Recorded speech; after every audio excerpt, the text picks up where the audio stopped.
What's up, everyone? Hope you guys had a safe new year. So, in this take, I want to review um, some things. Uh, did a lot of reading through the holiday, listened to some discussions. So, I have a few things I want to elaborate on here. So, here it goes. The first, when it comes to the Caribbean before European arrival, okay? So we got to understand that when it comes to the Caribbean, before European arrival, the Antilles was inhabited by native groups. Okay, at this time there were no blacks and there were no Europeans. Okay, there were only native groups such as the Taino. Okay, the Siboney, the Siguayos, the Macoris, the Wanahatabe, the Caribs or the Garinagu, if I didn't mention them already. Okay, these were all indigenous groups that inhabited the Antilles prior to European arrival. Post 1492, what happened was the native population of the Antilles, most specifically the Greater Antilles, there were population bottlenecks. Okay, that means that the native populations were greatly reduced. They didn't go extinct, but they were reduced in number. What was left, they admixed with the European and Africans that arrived post 1492, and that gave rise to new hybrid groups in the Caribbean that would become their descendants today. Okay, um, when it comes to things that are black versus white, like for example, people from the outside viewing the social and economic problem on the island of Hispaniola that's divided today between Haiti and the DR. Dominicans dislike for Haitians.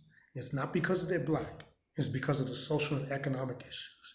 They do not want to be responsible for their problems. Okay, when somebody like Antonio Batista says to get rid of all of the Haitians, okay, he has to deal with two things. Okay, when it comes to Haiti, the first, lack of state building. Two, chronic poverty. Okay, these two things is why there's a demographic surge in the DR. Okay, so until those two things are addressed, okay, it's not going away. Okay, antagonizing other groups makes it no better than abos that appropriate Native American history. All what that's doing is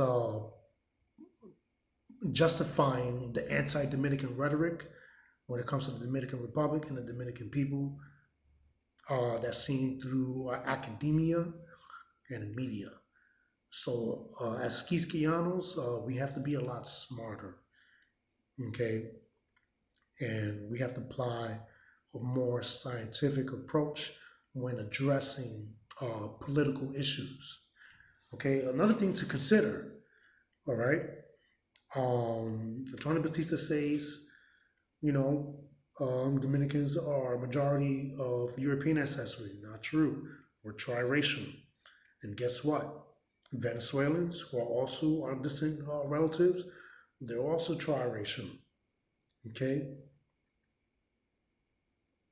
Another thing to consider, the Garinagu or the Garifuna, who are African in appearance, but they have a similar demographic to Puerto Ricans, us, Dominicans, and Cubans. Okay?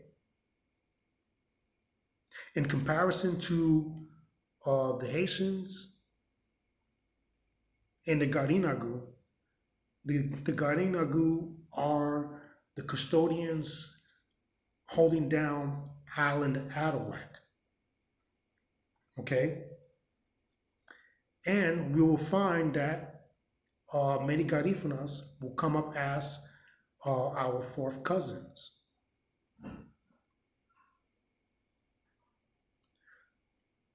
So, a lot of the Dominicans sharing many views that Antonio has. There's a whole other world that they have to open up themselves to.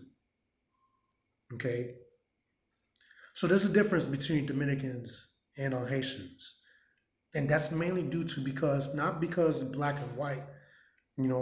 For example, like in the U.S., issues between African Americans, European Americans, historically, okay, because of slavery, segregation, Jim Crow, which there was slavery in the Caribbean, but we didn't have, um, Dominicans didn't segregate Haitians. There wasn't Jim Crow. There weren't lynchings. Okay, we have a whole entire history, and that's mainly because the Western side, how it evolved as a French colony, and how the Eastern side evolved as a Spanish colony. Okay, and we won't see this unless we understand, you know, everyone's history is distinctive from the global community. Okay. So some other points I want to share. So a lot of ideas that Antonio expresses, okay, a lot of Dominican conservatives have. All right. So the book that I'm reading, okay, General History of the Caribbean, the long 19th century. They termed this Hispanophile separatism. Okay, this is mainly from the conservative landlords. All right. So two main figures that I'm going to mention here are Thomas Bobadilla, and the other is Pedro Santana. With Thomas Bobadilla, he proposed the idea of annexation to France or sought a French protectorate. And then with Pedro Santana, he favored annexation to Spain when it came to dealing with the historical issues on the island. So just going to mention some things here when it comes to Pedro Santana. Okay, Pedro Santana sought to reintegrate Santo Domingo with the Spanish Empire, feeling that the nation could not survive without being annexed to Spain, as I already mentioned, which the Trinitarians were against. Santana arrested or exiled many Trinitarian members. The most obvious one of the founding fathers of the Dominican Republic, Juan Pablo Duarte. So I'm going to close out with this from Jose Martí. He says, it is fine to graft the world into our republics, but the trunk must be from our republics. So I'm going to leave you with that today to consider, along with some links to read down below. Some of them I've mentioned already. Okay, but it's still worthwhile to explore. So this is all for today, and until the next build.